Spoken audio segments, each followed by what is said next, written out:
no key for the cable car. Josh, he's gotta have it. He's gone. We're too late. Shh! Quiet. It may have taken him down to the mine. Wait! Don't move.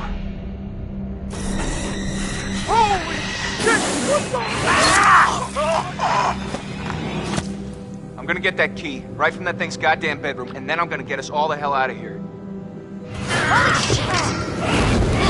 Hey! Whoa! Let's find a way down to where this fucker lives.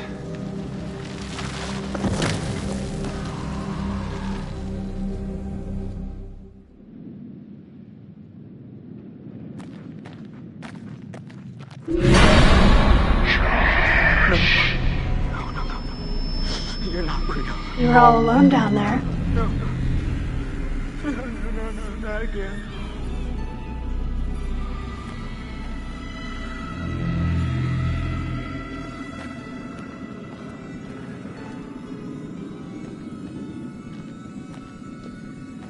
All alone. But you're with us now. Family. Get away from me! Get away! Why didn't you save us, Josh? Why did you want us to die? I didn't want you to die. I swear.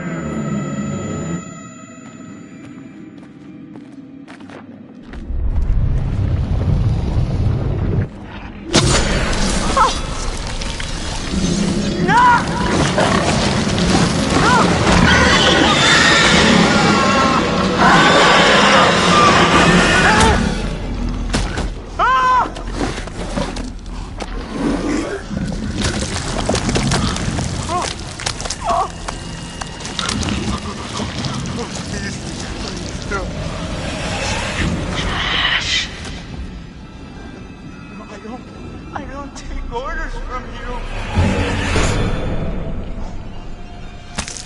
Is this what you want? No! No! Why are you doing this? Leave me alone! Why are you doing this? Why did you save us, Josh? Why did you want us to die?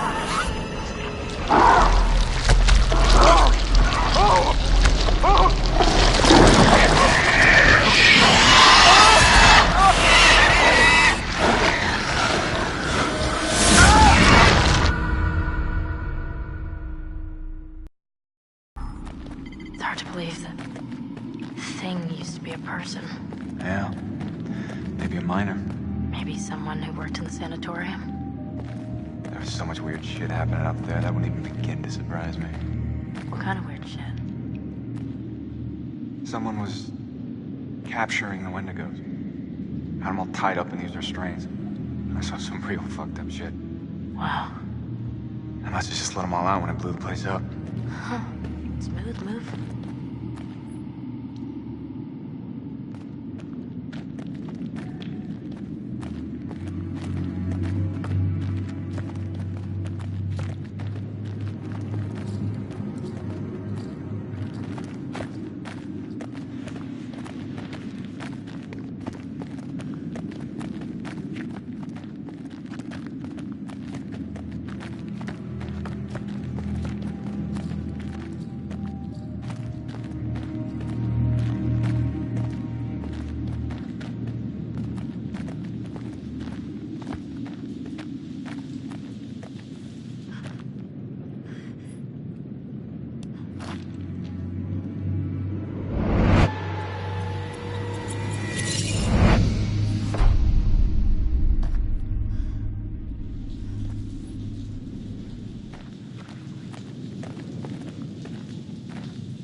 Fine. I'm going in. Oh, come on, it's okay. You sure? I'm not dead yet. Famous last words. Oh, It's freezing. I can't feel my fingers.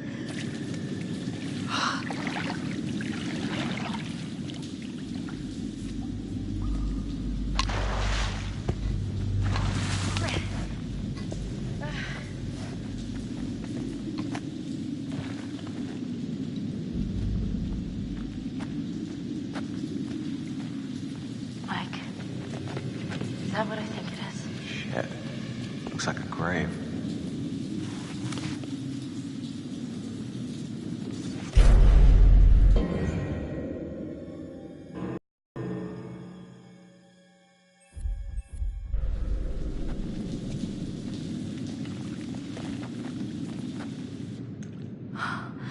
Oh, God. Mike, this is Beth's. This is her watch. What? Let me see. Look, there was a cross here. So this is where she was buried. But who dug her up? Let's keep moving.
Shit.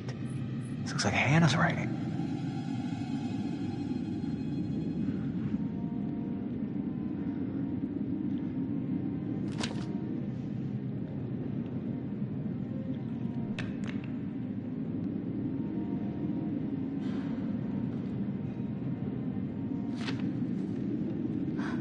I'm sorry, Beth. I have no choice. It's the only way I can survive anymore. If someone finds this, I'm sorry. I had to. I had no choice. What does it mean? Jesus.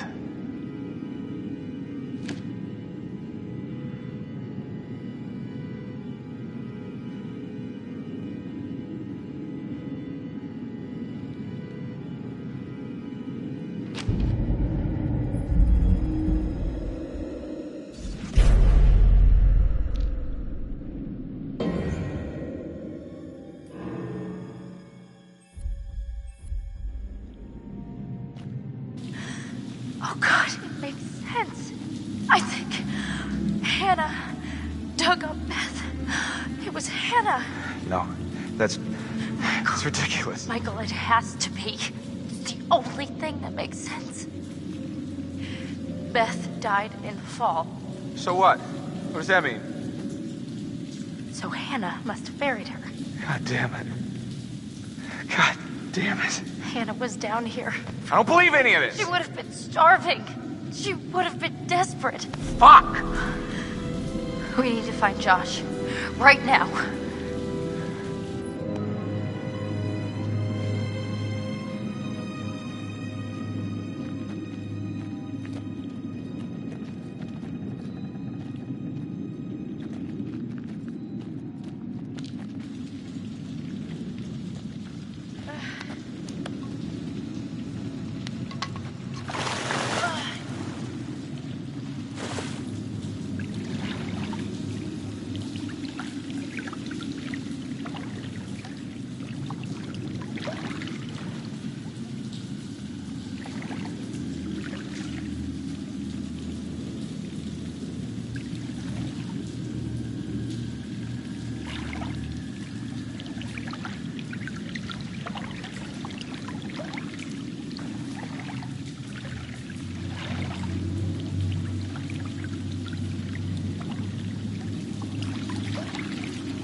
Jesus.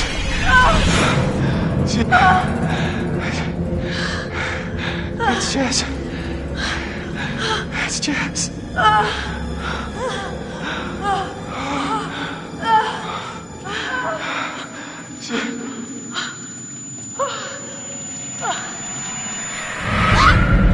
You see that? Yeah. Bodies. Yeah. Yeah, a lot of them. Oh my God. No! I'm gonna be sick. Wait. Hold on. I think I saw something.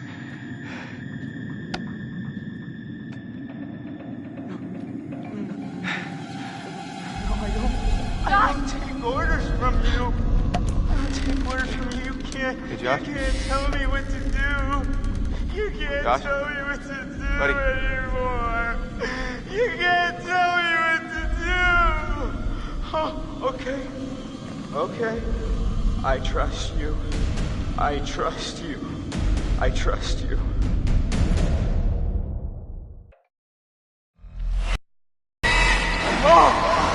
What's the matter with him? He's tripping or something. Josh! Mike, Josh! Hey, man. don't hit me, please. Well, you were deep in it, man. Full mental jacket. We didn't think we'd get you back. Josh, Hannah was down here for weeks, a month. She dug Beth up. Sam. Mike, Hey, let's just get the fuck out of here. okay. Josh, do you have the key for the cable car? Yeah. Oh, God. See that over there? That means there's a direct way out. Come on. There's no way Josh is gonna make it up there. Okay. If you help me up, I can go back to tell the others we're okay. Yeah, good. You bring Josh back the way we came, and we'll all meet at the lodge. Be careful. Yeah, you too.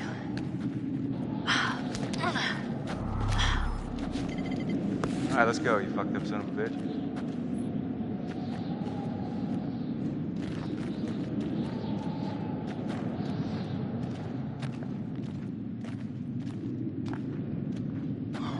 You didn't have to hit me so much, man.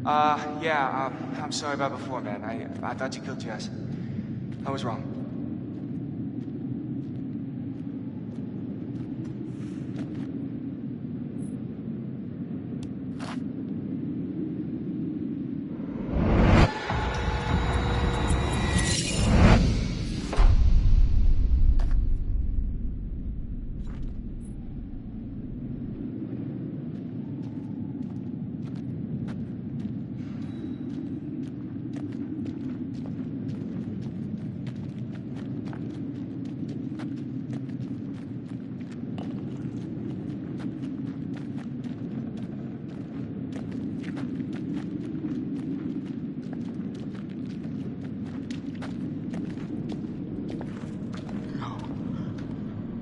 No.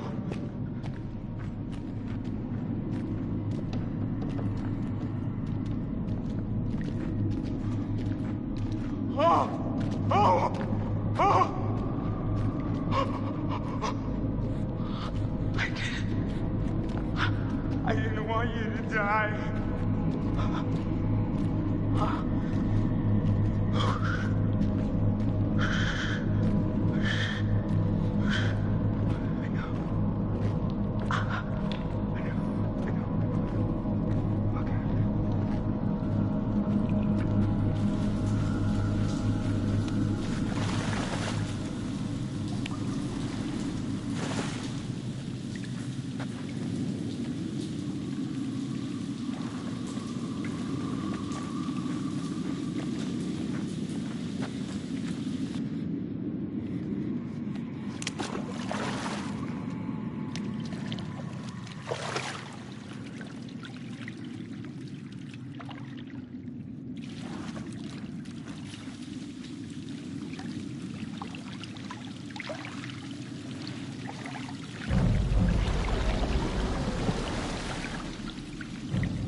No,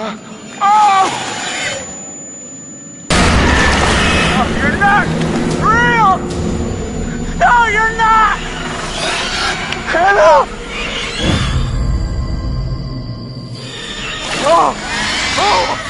Oh!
Sam.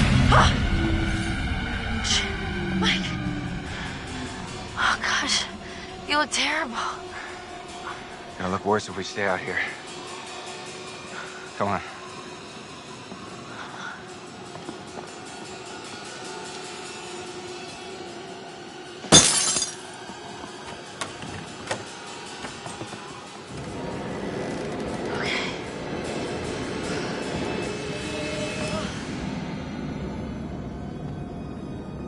Mike, what happened to Josh? You got him. God, what an awful way to go. Not good. What do you think we should do? We should check the basement. Might be someone left down there.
How do you rate our chances of survival?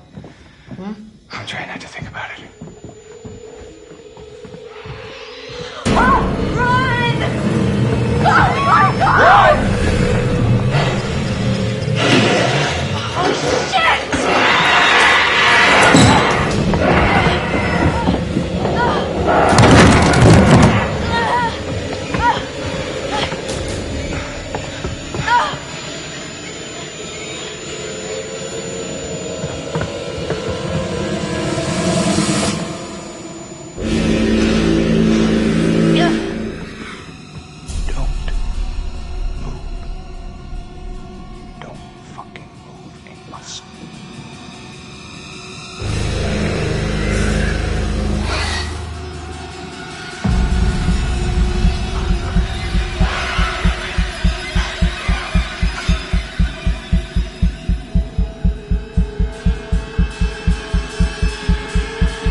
structure is completely destroyed. Over.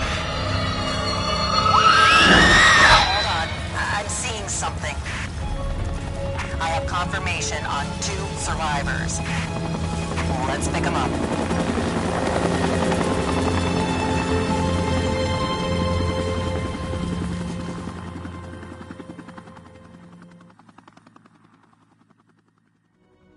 Fuck!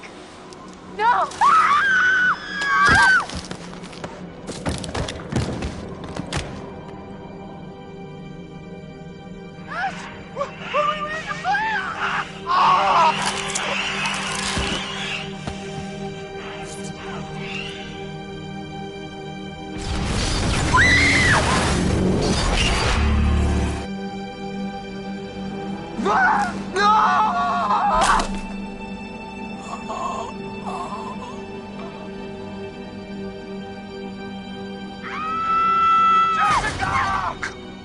No!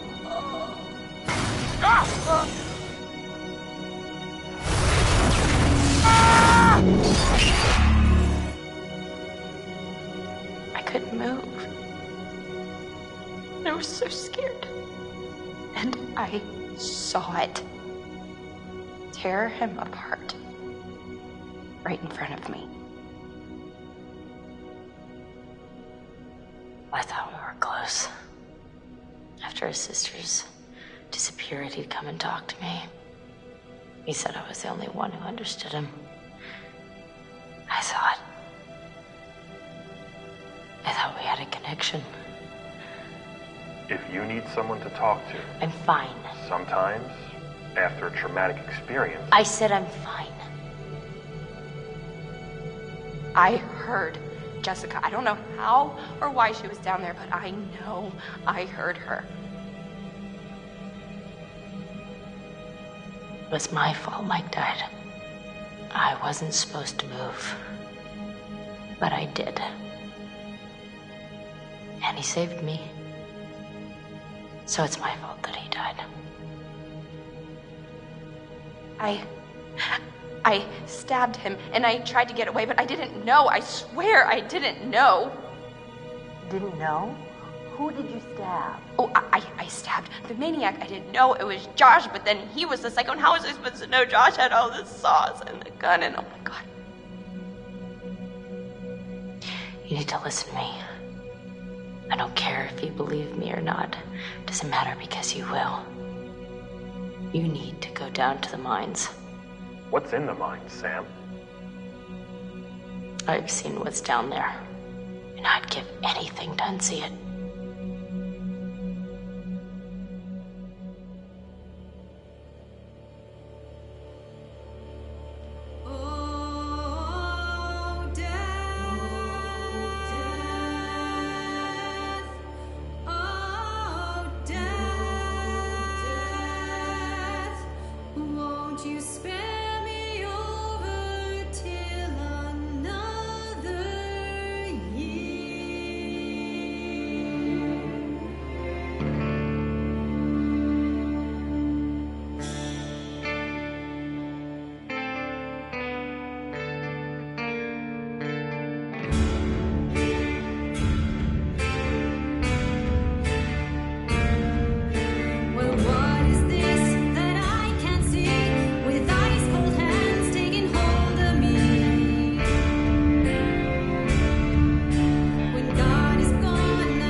something down here.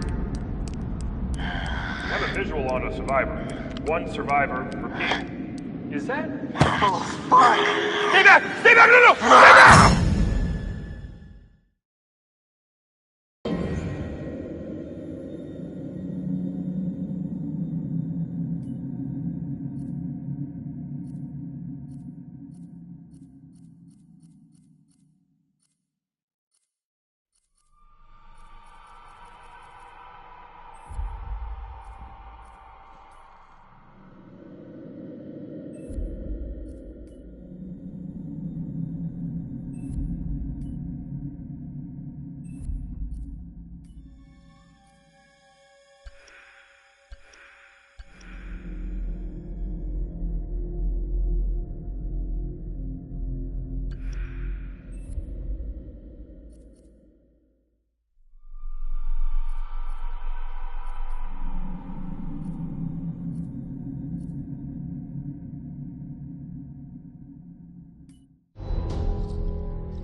Hi, this is Lee Robinson, production designer on Until Dawn. The production design for Until Dawn started with the great teen horror script that sets the characters in a Canadian winter mountain lodge, being a contemporary setting with visual clues derived from classic films of that genre, such as Hitchcock's Psycho and Stanley Kubrick's Shining. The storyboards are vital to the production design as it allows the designer to understand the scale of the environments to be made.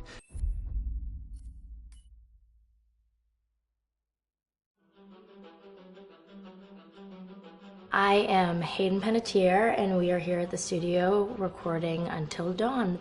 My name is Rami Malek, and I play Josh. My name is Megan Martin. My name is Brett Dalton.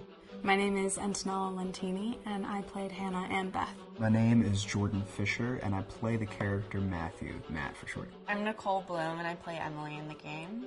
My name is Noah Fleiss. I am Galadriel Steinman, and I play Ashley. So Until Dawn is the story of 8 teenagers who revisit this cabin in the woods about a year later after a really traumatic experience where I've lost 2 of my sisters, so coming to kind of get some closure in that respect.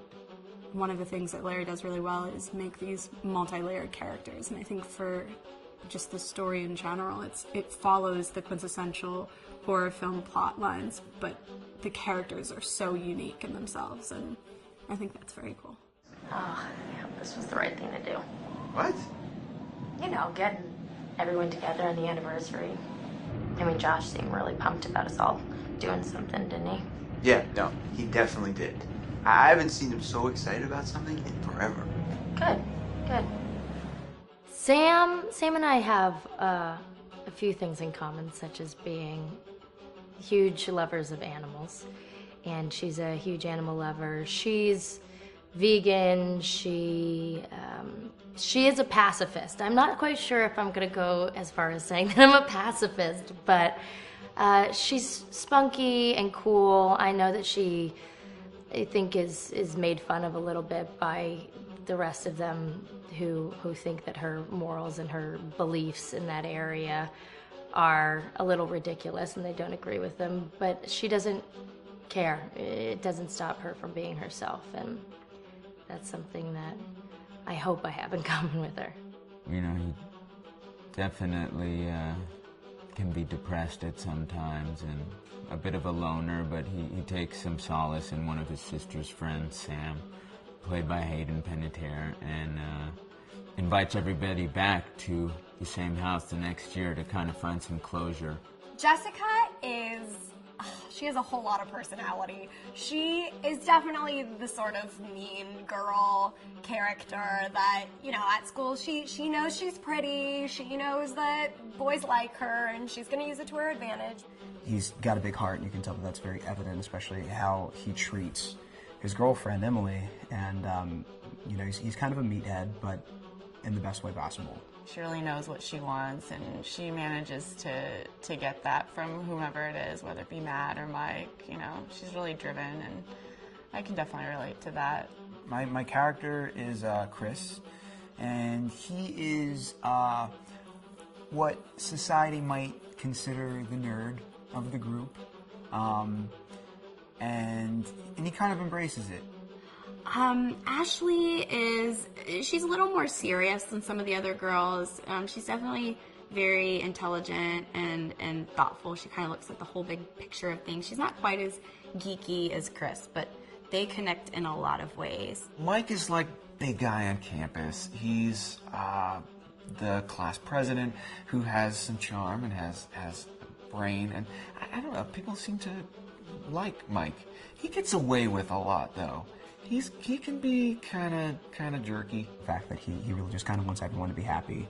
When he wants he's a people pleaser, and I can definitely attest to being, you know, that guy. I'm always the friend that wants everybody to be happy and wants everybody to be taken care of, and that's definitely Matt. But also, like, this character is just so fun. I rarely get to play the bitch, and so it was really fun to do that. The spirit of things, seriously, what's wrong with you? I'm just trying to lighten the mood, Em. Don't be like that. Like what? The way you're being. You always get like this. I just think this is just the coolest thing to be a part of, and I just think it's going to take the world by storm. I really do. I think this genre is the wave of the future, and I think that once people see the potential behind it, of getting to interact with the drama that you're witnessing unfold in such a realistic way, that this is how entertainment's going to be from now on.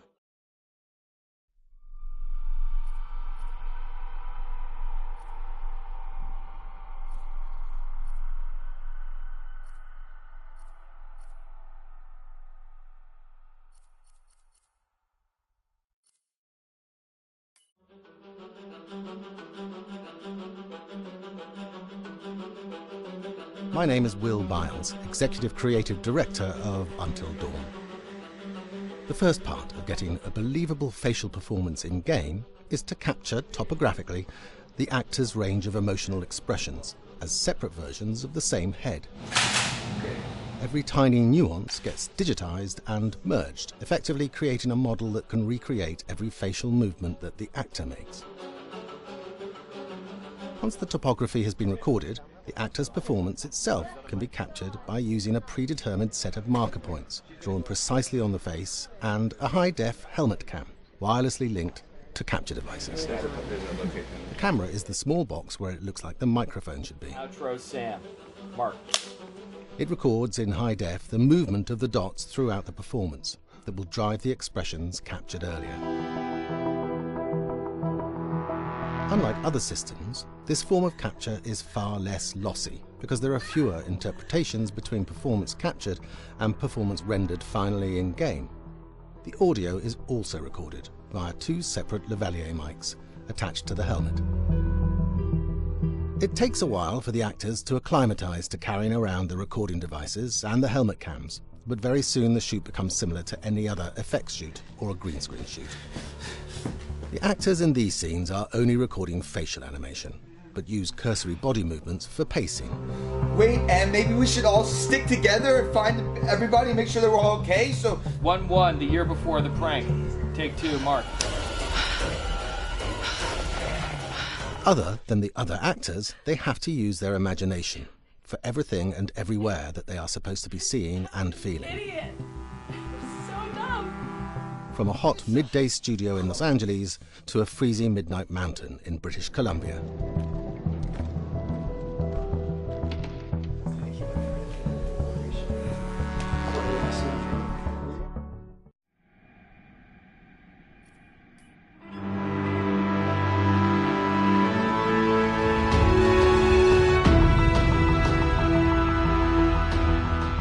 Until Dawn has a dynamic, ever-changing story, the facial performances and the body performances are recorded separately, with different systems.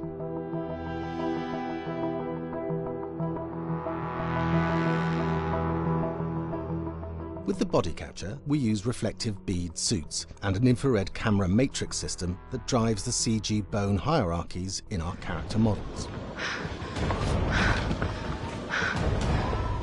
These performances cover everything from character locomotion, scene-specific performances and stunt work, most of which was recorded at studios in Pinewood and Shepperton, near London.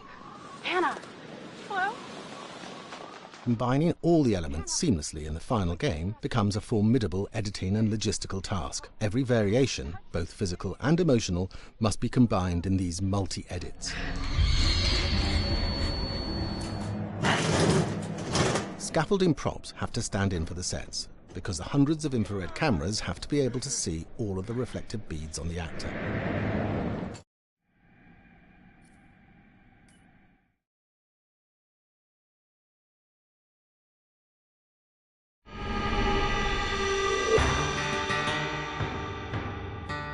America's Northwoods border region. Within this land of 10,000 lakes and miles of dense timber, a hideous creature is believed to lurk. The Northwoods is probably one of the last frontiers in America. There's still a lot of places in this area that hasn't been set foot by man. Monsters and mysteries exist here because it is remote.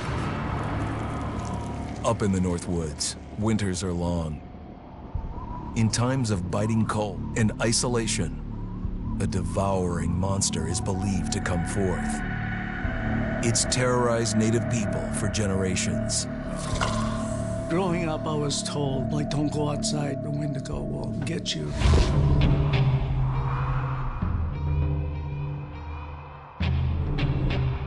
Among the traditions of the northern Algonquin tribes is the Wendigo, a monster that can seize hold of a person to carry out its hunger for human flesh.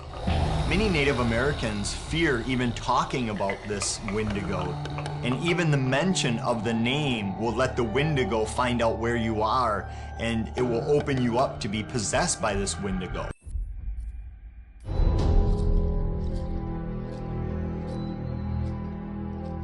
Just move over there. Let me say what I came to say. I'm here to tell you what you're up against being back on this mountain.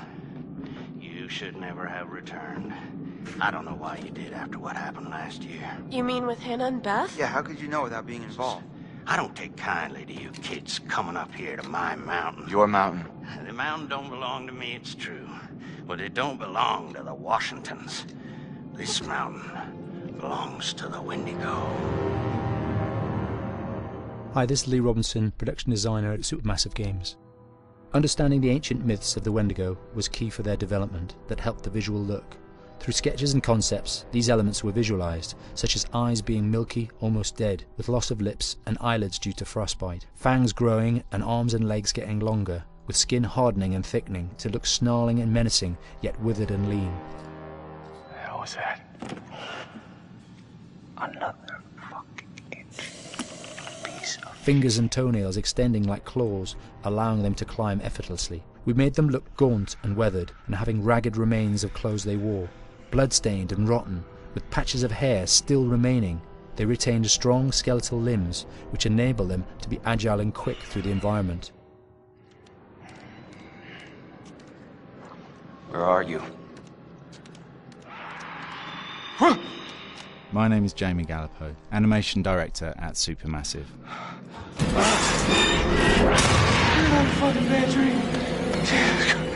The overall direction on the creature was to be very strong, to be extremely fast. We wanted a spider-like movement to the creature. 1 minute scampering to leaping and then crawling, almost instantaneous. And finally, we wanted the creature to have this real, uncontrollable thirst for flesh.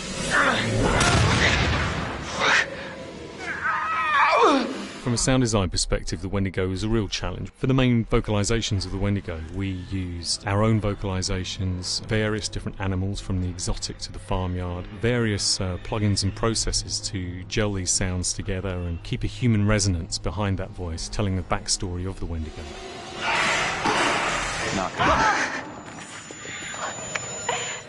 During the chase sequences, the anger of the Wendigo is felt by encircling breaths, screams and screeches that essentially chase you as you're being chased by the Wendigo.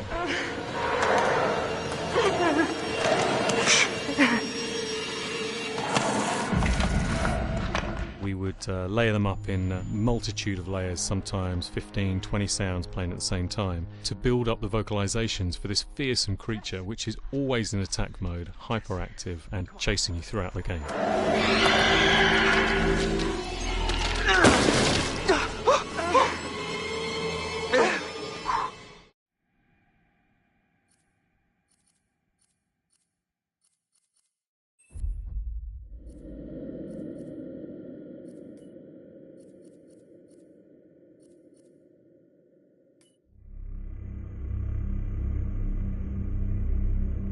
Until Dawn is a game that's full of horror, and one of the things we decided to do early on was to take a scientific approach to how scary it was. So we did experiments on people and we measured their responses to the game. We've created a test area. It's as close to a home setup as we can get it. We've recruited ordinary people to play the game and we've left them to play it on their own. You're turning the light on.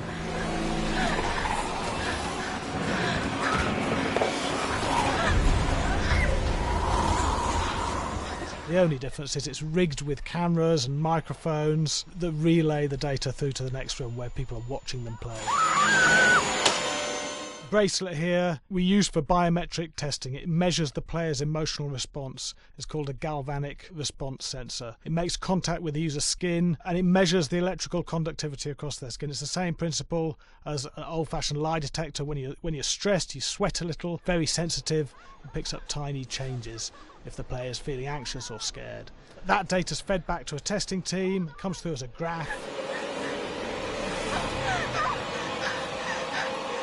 I'm so sorry.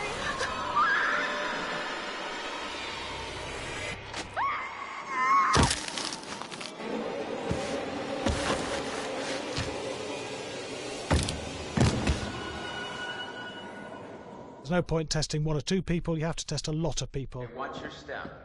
When we have a scare that's consistently has a measurable emotional response, then we knew it was good. If it didn't have that, it goes back to the team for improvement. The data doesn't tell us what's wrong with the scare, it only tells us if it's working or not.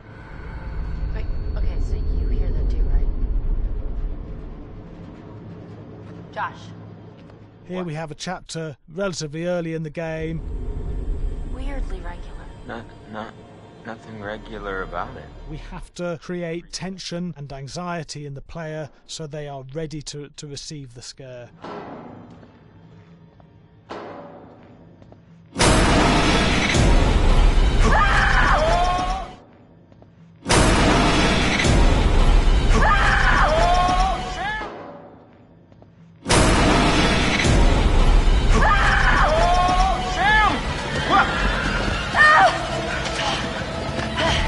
Give the player time to recover, to cool down, to calm down, and then start building the tension again before we do the next scare. Hey. What? Hey! What the hell? Ooh, you just got mugged.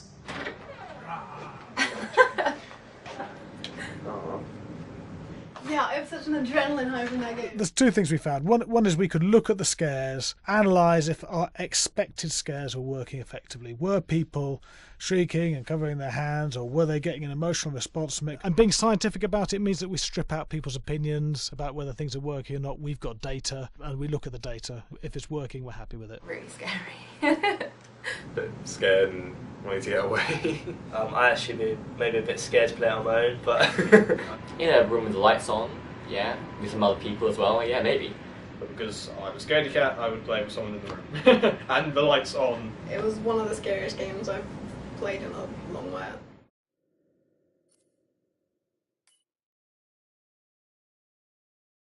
Hi, Larry. Hey, Graham.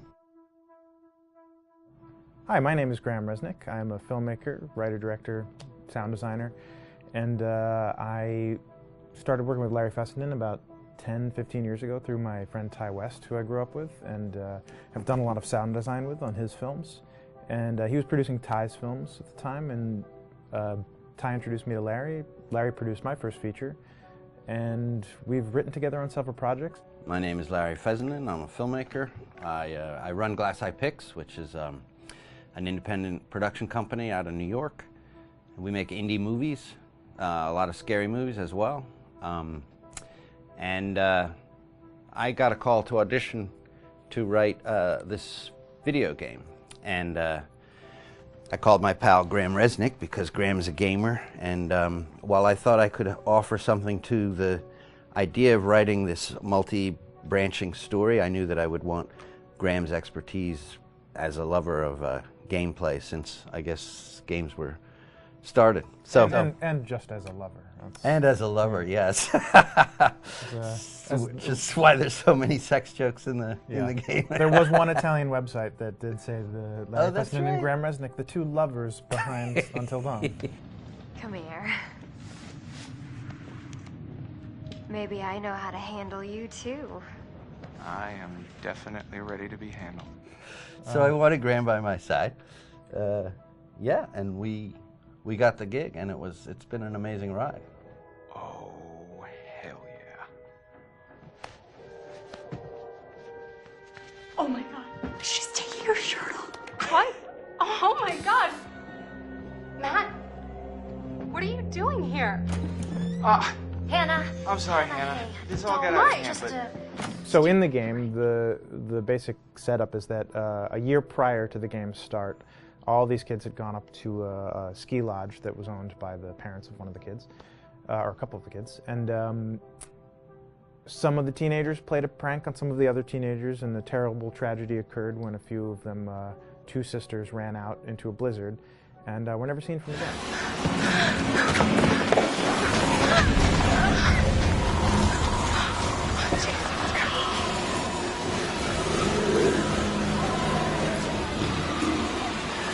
So now, a year later, this is kind of torn apart, this group of friends. They've gone through some trials and tribulations in the past year. The brother of the two girls has had a lot of psychological issues, and to kind of help him cope and help them all get over it, they all returned to the lodge a year later, back up on the mountain. And the idea is to get over it, but... the healing does not begin. Yeah, and these kids are all trying to find themselves. They've been through a trauma, but in general, they're just teenagers trying to figure out who they are. So they're all kind of falling into the patterns, the stereotypes, the characters they see on TV and in the movies. I think we were very interested in taking genre tropes and kind of making them sort of refresh them.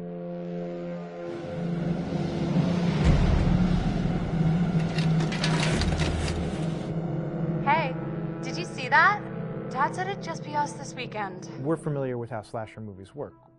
Most people have seen some horror movies, and we have established notions and preconceptions about the roles of the players in horror movies and how they talk and how they get killed and how they have sex.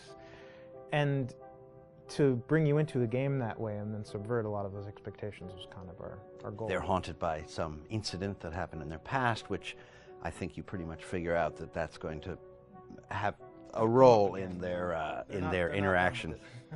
Yeah, so I think what was fun was we take some sort of stock characters and we try to give them some shape, but at least at the beginning they're recognizable in the way of groups of friends. There's, you know, the jock and the bitchy girl and the rivalries between everyone. And oh my gosh, and really fun characters too. Like we just had so much fun living in the minds of these characters through writing the script. What do you think? Jesus! You know, it was fun. I think we were looking to get that kind of banter that you see both in movies, but also that you absolutely have with friends, and sort of those inside jokes. And of course, as writers and as friends ourselves, we sort of developed little tracks, and we try to give the characters that kind of vibe.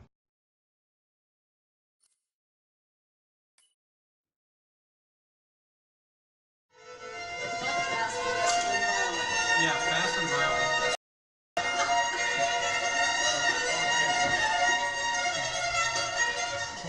All right, from the top.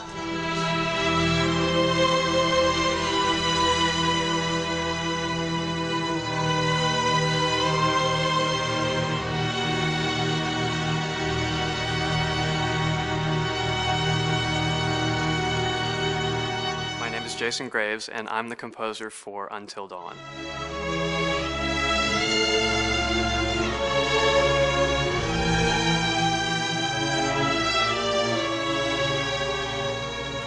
I've been involved with Until Dawn for about a year now.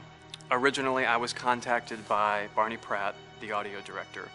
I think that had something to do with my lineage of horror games, and hopefully not the fact that my last name is Graves, although a lot of people seem to associate my name with scary music.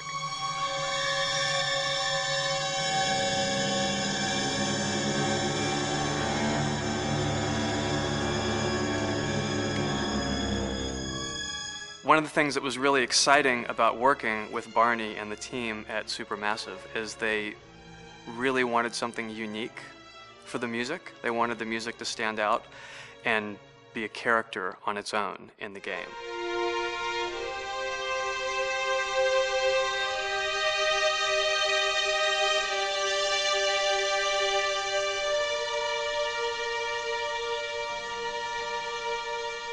When I'm first starting on a new score, and it doesn't matter if it's film, television, or games, I always end up going to the main theme.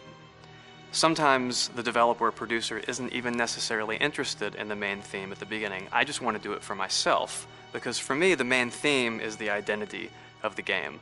It establishes the mood, the atmosphere, and the character of the music, and how it's going to be playing in the background. And that's what we did with Until Dawn. That was actually my demo pitch to Supermassive Games. I put a main theme together, recorded all the instruments at my studio, and sent it to them. And they liked it. We actually ended up recording that exact theme, all the instruments and everything, live here at Ocean Way, probably 9 months ago. And that's what we've been using in all the demos for the game, and that's the final version of the theme that is the main theme that you'll hear on the menus and in some key pieces of gameplay.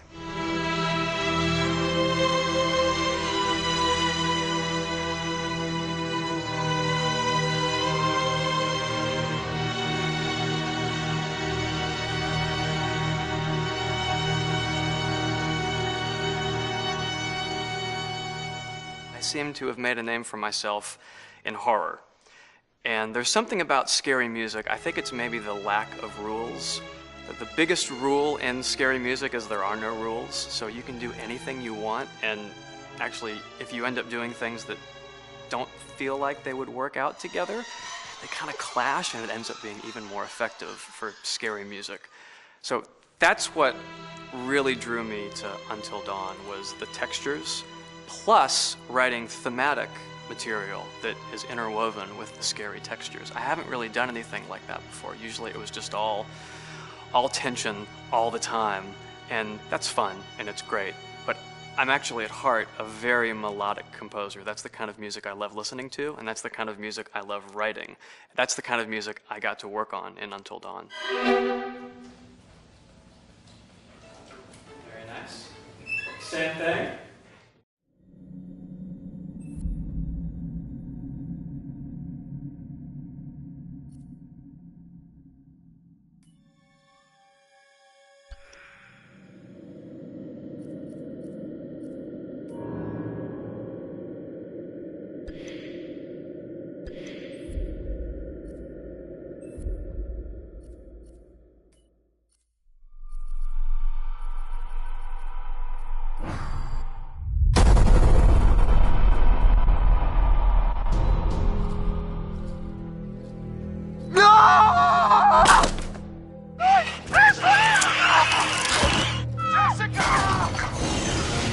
Mike, there's no key for the cable car.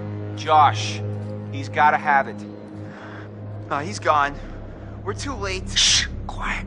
It may have taken him down to the mine. Wait, don't move. Holy shit! I'm gonna get that key right from that thing's goddamn bedroom, and then I'm gonna get us all the hell out of here. Holy shit! Hey! Whoa! Let's find a way down to where this fucker lives.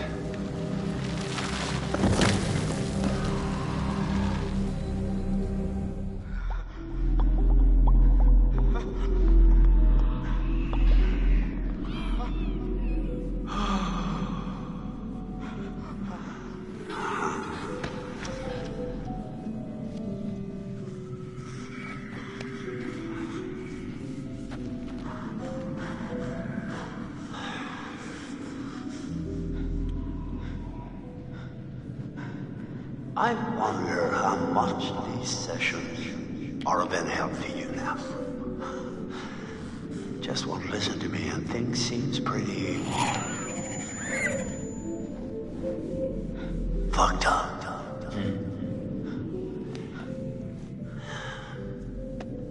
So I'm gonna leave you now, Josh. It's time you learn. There's more to be afraid of that can be dreamt up by the unhinged imagination of a self-indulgent, spoiled little brat. You had so many people who cared about you, who were willing to help, but at every turn you choose to push them away, and now you're all alone. So by the sounds of things, you won't be alone for long. No, you won't be alone for long. Deep breaths, Josh. Deep breath.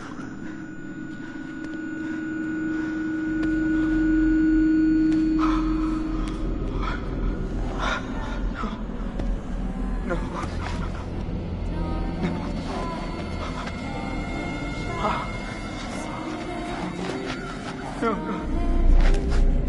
No, not again. Not again. Get away! Get away! Get away from me! No, you're dead! Sorry. You're dead! Shut up! No! You're dead! It's not ready. You manipulate. You are a coward there. God. Yeah. I want us to have a good I don't take orders from you. You can't tell me what to do. You can't tell me what to do anymore. Time has run out for Josh. Okay. I trust you. I trust you. I trust you.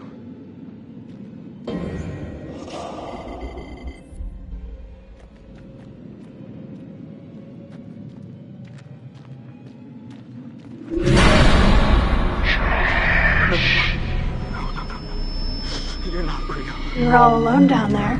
No, not again. All alone. But you're with us now. Family. Get away from me! You get away! Why didn't you save us, Josh? Why did you want us to die? I didn't want you to die. I swear.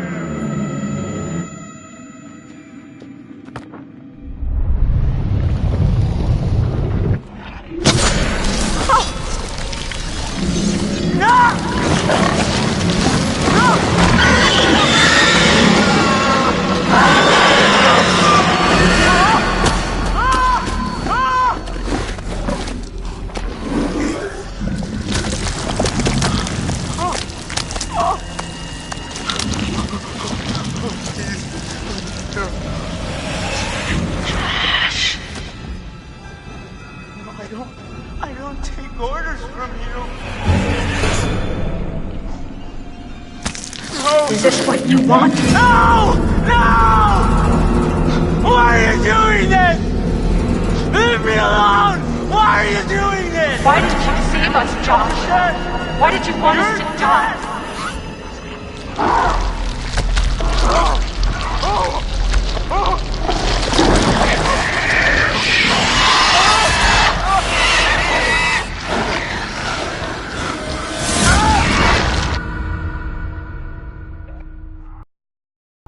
It's hard to believe that thing used to be a person. No. Maybe a miner. Maybe someone who worked in the sanatorium. There was so much weird shit happening up there that wouldn't even begin to surprise me. What kind of weird shit? Someone was capturing the Wendigos. Had them all tied up in these restraints. I saw some real fucked up shit. Wow. I must have just let them all out when I blew the place up. Huh. Smooth move.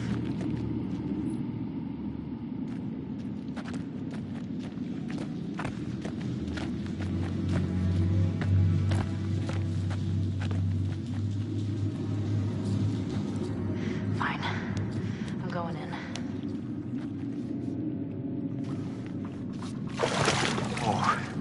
Come on, it's okay. You sure?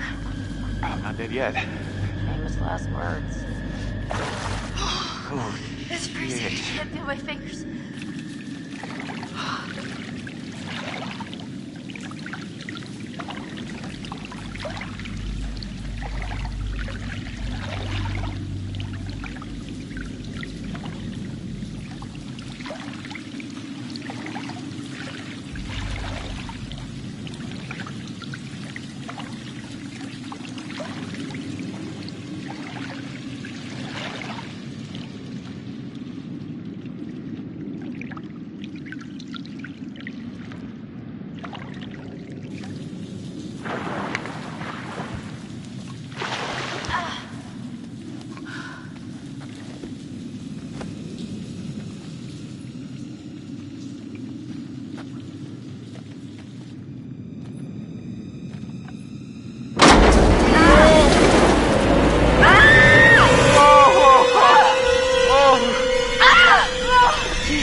It's Jess. It's Jess.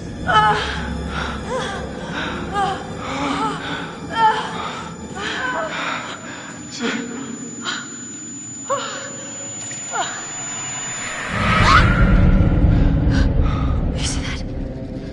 Yeah. Bodies. Yeah. Yeah, a lot of them.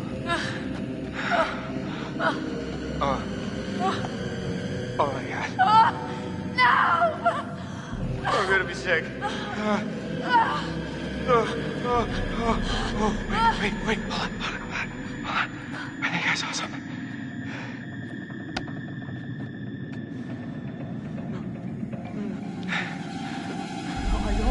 I don't take orders from you. I don't take orders from you. You can't. Hey, Josh? You can't tell me what to do. You can't Josh? tell me what to do Buddy? anymore. You can't tell me what to do. Oh, okay. Okay. I trust you. I trust you. I trust you.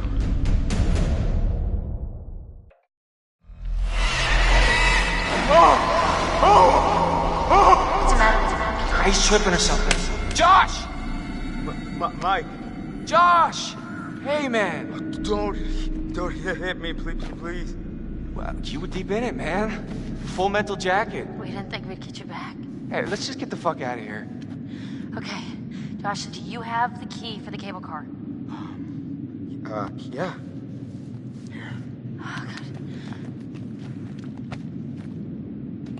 You see that over there? That means there's a direct way out. Come on.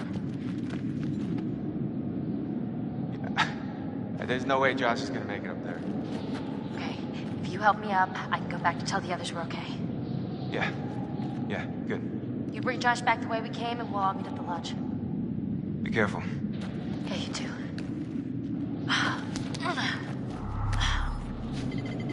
All right, let's go, you fucked up son of a bitch.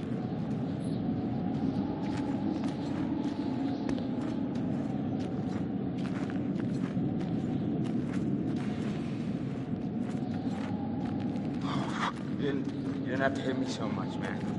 Yeah, I'm sorry about before, man. I thought you killed Jess. I was wrong.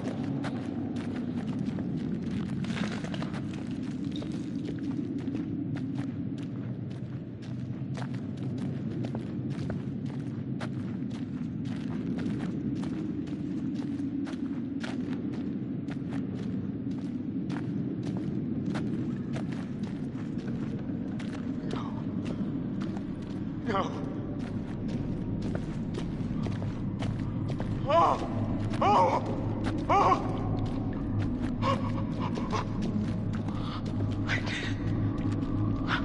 I didn't want you to die.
Sam. Mike. Oh, gosh. You look terrible. Gonna look worse if we stay out here. Come on.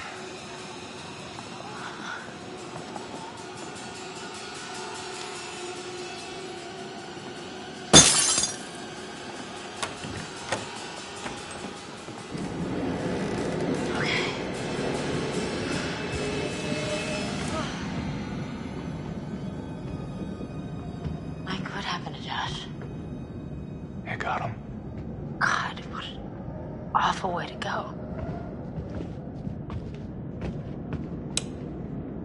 Not good. What do you think we should do? We should check the basement. Might be someone left down there.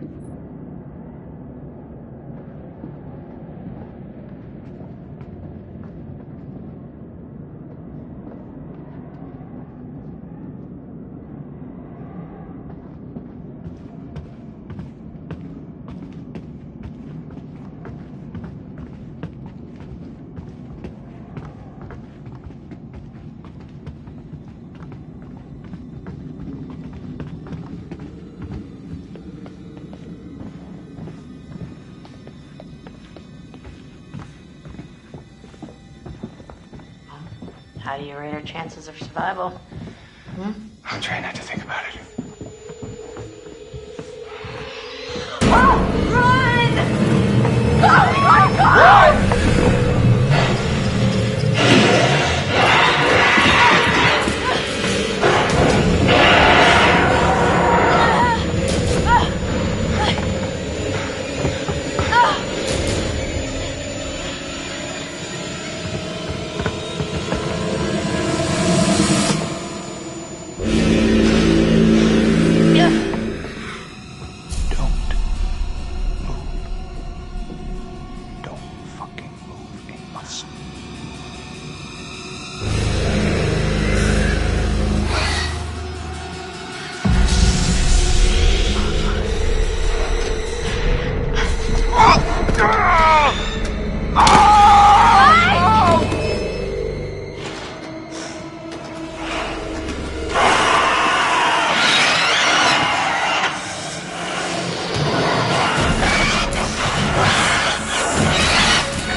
Huh?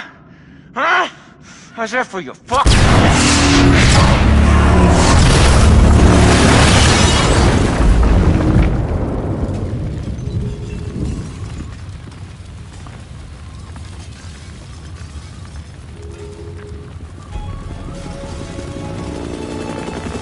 have visual. The main structure is completely destroyed. Over.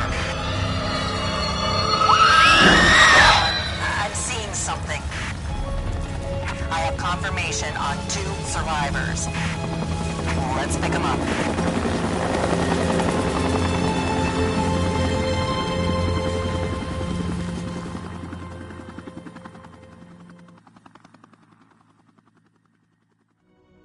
Fuck! Oh!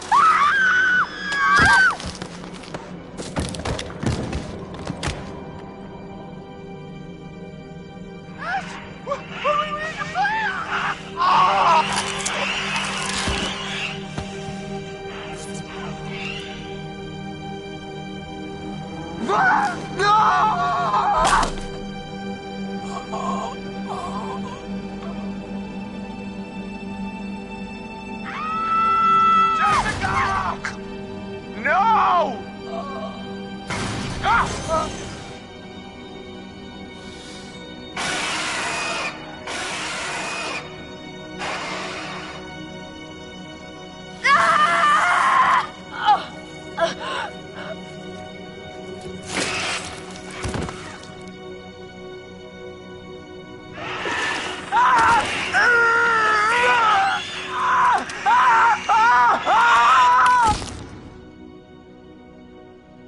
I couldn't move.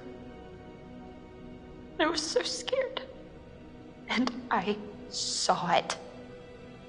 Tear him apart. Right in front of me. He held it right up to my face. Right here, right in front of my nose, and he could have shot me. He almost shot me, the prick. I mean, you go out with a guy for however long and you think you know him, but man, this one really takes the cake. I heard Jessica. I don't know how or why she was down there, but I know I heard her. About Matt, have you found him? No, not yet. Oh God, he's dead, isn't he? Why do you say that? Oh, no. He's just, oh my God, I was such a bitch, and I maybe could have helped him. Maybe I could have saved him. I stabbed him, and I tried to get away, but I didn't know. I swear I didn't know. Didn't know? Who did you stab? Oh, I stabbed the maniac. I didn't know it was Josh, but then he was the psycho, and how was I supposed to know Josh had all this sauce and the gun, and oh my God. No, it is not an animal, and it is not a person, but it has a home down there, and it collects things like a person would, and I found all this stuff. It's horrible. What did you find? I found her head. I found Beth's head. Beth Washington? Beth freaking Washington. Please make a note to investigate further.